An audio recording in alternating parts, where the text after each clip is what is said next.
आज वायनाड जाएंगे प्रधानमंत्री मोदी। लैंडस्लाइड प्रभावित इलाकों का एरियल सर्वे करेंगे। राहत शिविर में पीड़ित लोगों का हालचाल जानेंगे। भूस्खलन में 400 से ज्यादा लोगों की मौत हो चुकी है। वायनाड दौरे से पहले राहुल गांधी ने पीएम मोदी का आभार जताया है। पोस्ट करके कहा कि उम्मीद है कि त्रासदी का खुद मुआयना करने के बाद पीएम इसे घोषित करेंगे राष्ट्रीय आपदा। पीएम मोदी के दौरे से पहले केंद्र सरकार की एक टीम पहुंची वायनाड। लैंडस्लाइड वाले इलाके में हुए नुकसान का आकलन करेगी। सुप्रीम कोर्ट के फैसले से सहमत नहीं सरकार। एसटी आरक्षण के कोटे में कोटा और क्रीमी लेयर से इनकार। सरकार बोली बाबा साहब के संविधान के हिसाब से ही जारी रहेगा आरक्षण। बीजेपी सांसदों से मुलाकात के बाद पीएम मोदी ने दिया भरोसा। एससी/एसटी में क्रीमी लेयर लागू नहीं होगा। सुप्रीम कोर्ट ने कोटे में कोटा देते हुए वक्त जिक्र किया था। मोदी कैबिनेट का बड़ा फैसला। 24,657 करोड़ के 8 नए रेलवे प्रोजेक्ट को मिली मंजूरी। गरीबों के लिए 3 करोड़ नए घर बनाने की भी योजना को मंजूरी। संसद का बजट सत्र खत्म। लोकसभा राज्यसभा अनिश्चितकाल के लिए स्थगित। कल चाय पर चर्चा के दौरान गर्मजोशी से मिले पीएम मोदी और राहुल गांधी। वक्फ संशोधन बिल पर जेपीसी गठित। कमेटी में लोकसभा के 21 और राज्यसभा के 10 सांसद। इमरान मसूद ओवैसी, निशिकांत दुबे और गौरव गोगोई का भी नाम। जेडीयू अध्यक्ष संजय झा ने वक्फ संशोधन विधेयक को लेकर के जेपीसी कमेटी के गठन का स्वागत किया। कहा कि जेपीसी बनने से कई मुद्दों का निकलना समाधान तय है। वक्फ संशोधन विधेयक के लिए बनी जेपीसी पर टीएमसी सांसद शत्रुघ्न सिन्हा ने उठाए सवाल। कमेटी में किसी महिला और शिया सुन्नी ग्रुप से किसी को क्यों नहीं किया गया शामिल। अजमेर दरगाह के प्रमुख नसरुद्दीन चिश्ती ने केंद्रीय अल्पसंख्यक मंत्री किरेन रिजिजू से मुलाकात की। वक्फ संशोधन विधेयक पर समर्थन दिया। राज्यसभा में सभापति जगदीप धनखड़ के टोन पर भड़की जया बच्चन। विपक्ष बवाल के बाद विपक्ष ने वॉकआउट किया। सदन में विपक्ष के खिलाफ निंदा प्रस्ताव पास। जया बच्चन के व्यवहार से भड़के राज्यसभा के सभापति जगदीप धनखड़। कहा जया बच्चन नहीं बताएंगी कि क्या सही है क्या गलत, उन्हें समझना होगा शिष्टाचार। पेरिस ओलंपिक में रेसलर अमन सहरावत ने ब्रॉन्ज जीता। 57 किलोग्राम भार वर्ग में अमन ने पुएर्टो रिको के पहलवान को 13-5 से हराया। 21 साल के अमन का ये पहला ओलंपिक था। ब्रॉन्ज मेडल जीतने के बाद अमन सहरावत को प्रधानमंत्री मोदी ने बधाई दी। कहा पूरा देश उपलब्धि का जश्न मना रहा है। पेरिस ओलंपिक में भारत का 6ठा मेडल। पेरिस ओलंपिक में कांस्य पदक जीतने वाले पहलवान अमन सहरावत ने कहा कि यकीन नहीं हो रहा, जीता है ओलंपिक मेडल। अब 2026 के एशियाई खेल और 2028 का ओलंपिक है लक्ष्य। पहलवान अमन सहरावत के पदक जीतने पर कोच वीरेंद्र दहिया ने खुशी जताई। गुरुवार को कुश्ती के 4.5 किलो वजन बढ़ गया था अमन का। कई सेशन के बाद घटाने में मिली सफलता। अमन के मेडल से परिवार के लोगों में काफी खुशी। परिवार को अगले ओलंपिक में गोल्ड जीतने का भरोसा है। कुश्ती में ओलंपिक के इतिहास में भारत का 7वां मेडल है। अमन सहरावत की जीत पर दिल्ली के छत्रसाल स्टेडियम में साथी रेसलर ने जश्न मनाया। अमन ने छत्रसाल स्टेडियम से ही रेसलिंग की ट्रेनिंग ली थी। गोल्ड छूटने पर एबीपी न्यूज से बोले नीरज, आगे और मेहनत करेंगे। एक्सक्लूसिव बातचीत में नीरज ने कहा कि मेडल देश को समर्पित है। ओलंपिक में सिल्वर मेडल जीतने वाले नीरज चोपड़ा को पीएम मोदी ने फोन पर बधाई दी। उन्होंने कहा नीरज की चोट के बारे में जानकारी ली है। पीएम ने नीरज की मां से भी बातचीत की। ओलंपिक में ब्रॉन्ज मेडल जीतने के बाद हॉकी टीम के जश्न का वीडियो हुआ वायरल। ड्रेसिंग रूम में खिलाड़ियों ने डांस किया। हॉकी टीम ने लगातार दूसरे ओलंपिक में ब्रॉन्ज मेडल जीता। हॉकी इंडिया के महासचिव भोलानाथ सिंह का बड़ा ऐलान। ओलंपिक विजेता पीआर श्रीजेश अब जूनियर इंडिया हॉकी टीम के मुख्य कोच होंगे। श्रीजेश का ये आखिरी ओलंपिक था। ओलंपिक में ब्रॉन्ज मेडल जीतकर भारतीय हॉकी टीम आज सुबह 8 बजे लौटेगी वतन। टीम ने स्पेन को 2-1 से हराकर जीता था ब्रॉन्ज मेडल। कुछ खिलाड़ी क्लोजिंग सेरेमनी के बाद ही वापस आएंगे। विनेश फोगाट पर स्पोर्ट्स की सबसे बड़ी अदालत सीएएस में सुनवाई पूरी। सिल्वर मेडल देने पर आज आ सकता है फैसला। फाइनल से पहले 100 ग्राम वेट ज्यादा होने की वजह से विनेश को करार दिया गया था अयोग्य। सचिन तेंदुलकर ने रेसलर विनेश फोगाट का समर्थन किया। सचिन ने कहा कि विनेश सिल्वर मेडल के हकदार है। फाइनल में पहुंचने के लिए विरोधी खिलाड़ी को निष्पक्ष हराया। मनु भाकर और हॉकी टीम के गोलकीपर पीआर श्रीजेश ओलंपिक के समापन समारोह में भारतीय दल के ध्वजवाहक होंगे। मनु दोबारा पेरिस के लिए रवाना हुई। 11 अगस्त को समापन समारोह।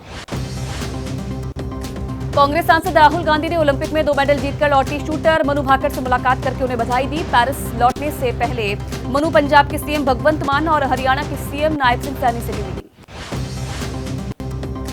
17 महीने के बाद जेल से बाहर आए दिल्ली के पूर्व deputy CM Manish Sisodia. Supreme court ने 10-10 लाख के बॉन्ड पर ये जमानत दी है। सिसोदिया को पासपोर्ट जमा कराने के भी आदेश। जेल से रिहा होने के बाद मनीष सिसोदिया बोले, सुप्रीम कोर्ट को दिल से धन्यवाद जिससे संवैधानिक अधिकार का इस्तेमाल कर तानाशाही पर किया है कड़ा प्रहार। दिल्ली शराब घोटाला में जमानत पर रिहा हुए मनीष सिसोदिया आज राजघाट पर बापू को नमन करेंगे। हनुमान मंदिर में पूजा के बाद पार्टी दफ्तर में आप नेताओं कार्यकर्ताओं से मुलाकात करेंगे। तिहाड़ जेल से बाहर निकलने के बाद मनीष सिसोदिया सीएम के आवास पे पहुंचे। केजरीवाल की पत्नी और परिवार के दूसरे सदस्यों से भी उन्होंने मुलाकात की। बारिश के बीच मनीष सिसोदिया का जेल से निकलने पर भव्य स्वागत हुआ। जमकर आतिशबाजी हुई, बरसाए गए फूल। सिसोदिया ने गाड़ी से बाहर निकलकर कार्यकर्ताओं का अभिवादन किया। सिसोदिया की जमानत की खबर सुनकर भावुक हुई दिल्ली की मंत्री आतिशी, छलके आंसू। सौरभ भारद्वाज ने कहा, कैबिनेट में फिर शामिल होंगे सिसोदिया।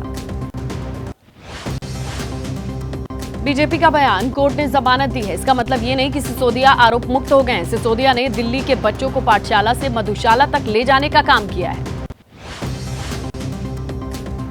सिसोदिया की जमानत पर कांग्रेस नेता अलका लांबा बोली, फिलहाल मिली है जमानत, अभी चल रहा है केस। मामले की अच्छे से जांचो, दोषियों को हर हाल में मिलनी चाहिए सजा। हरियाणा महाराष्ट्र के साथ जम्मू कश्मीर में भी विधानसभा चुनाव संभव। चुनाव आयोग ने संकेत दिए हैं, अब चुनाव कराने का वक्त आ गया है। एमएनएस से गठबंधन पर महाराष्ट्र के डिप्टी सीएम अजीत पवार का बड़ा बयान, राज ठाकरे अकेले लड़ना चाहते हैं चुनाव, साथ आने की कोई बात ही नहीं। महाराष्ट्र के बीड़ में एमएनएस अध्यक्ष राज ठाकरे के काफिले पर हमला। शिवसेना उद्धव गुट के समर्थकों ने गाड़ी पर टमाटर और सुपारी फेंकी।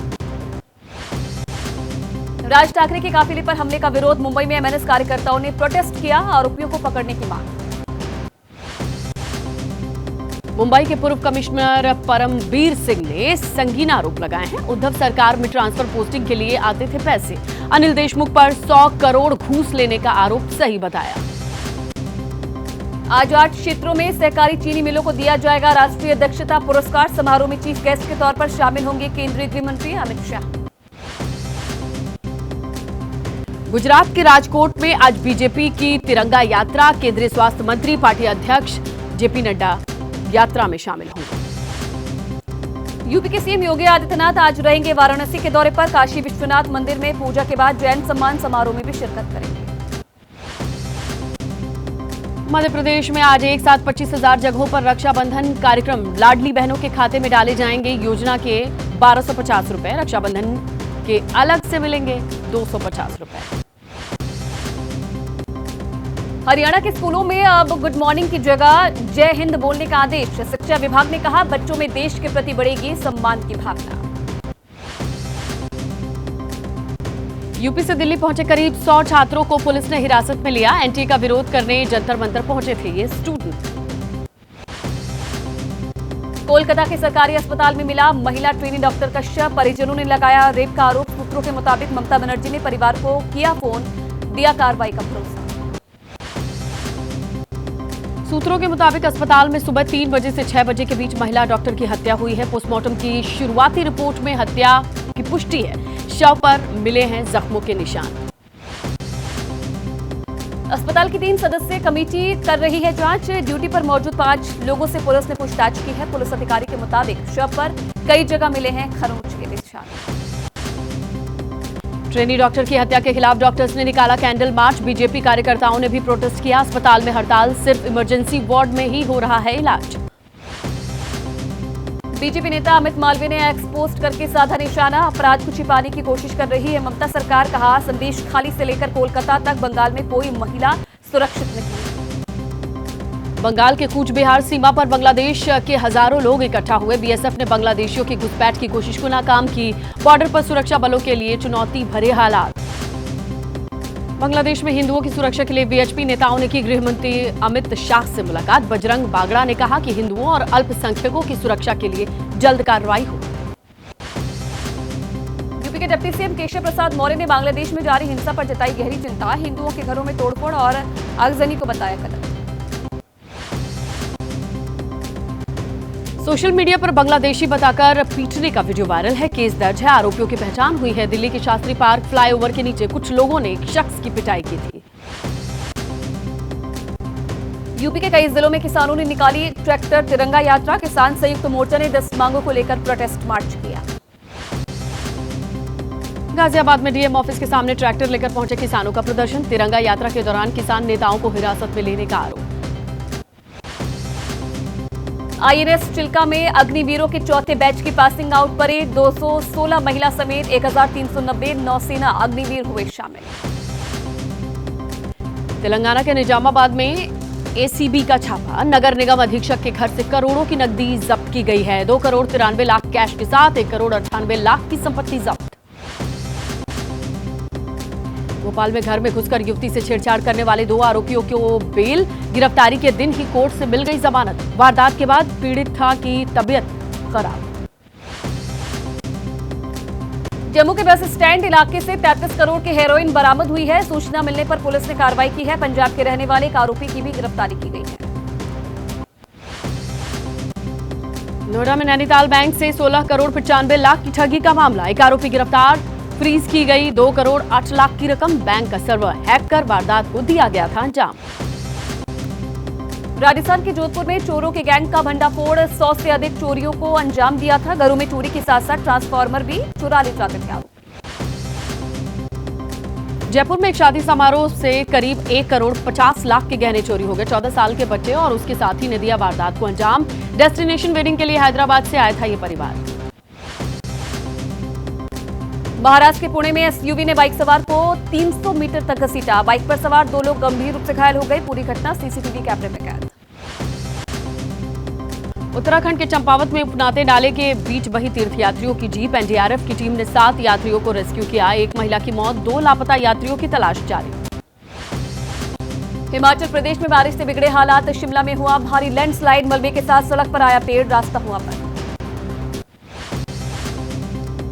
यूपी के लखीमपुर खीरी में शारदा नदी में भारी कटान। एक मंदिर भी पानी में समाया। कई गांवों और फसलों को बाढ़ से काफी नुकसान।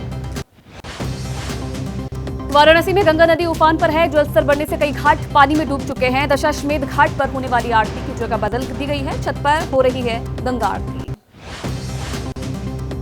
कुछ ही घंटों की बारिश में बिगड़ गई नोएडा की सूरत। सड़कों पर जमा हुआ पानी।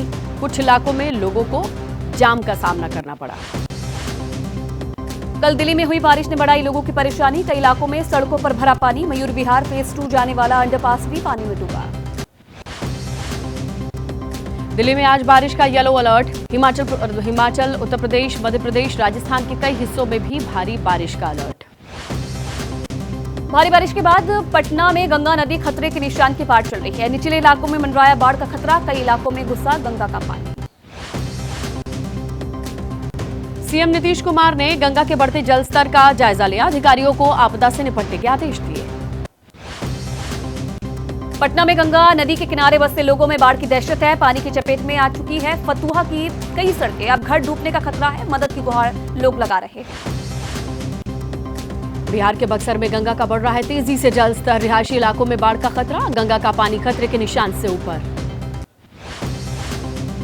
बिहार के कटिहार में उफान पर गंगा नदी। पानी की तेज बहाव की चपेट में आया निर्माणाधीन पुल का एक हिस्सा पानी में बहा। 1 साल पहले ही शुरू हुआ था पुल का निर्माण कार्य। केंद्रीय मंत्री चिराग पासवान को अपने ही गांव में झेलनी पड़ी फजीहत। जल जमाव से रास्ता बंद था। किसी तरीके से सुरक्षा कर्मियों ने निकाला। चिराग ने कहा कि इलाके में विकास पर जोर दिया जाएगा।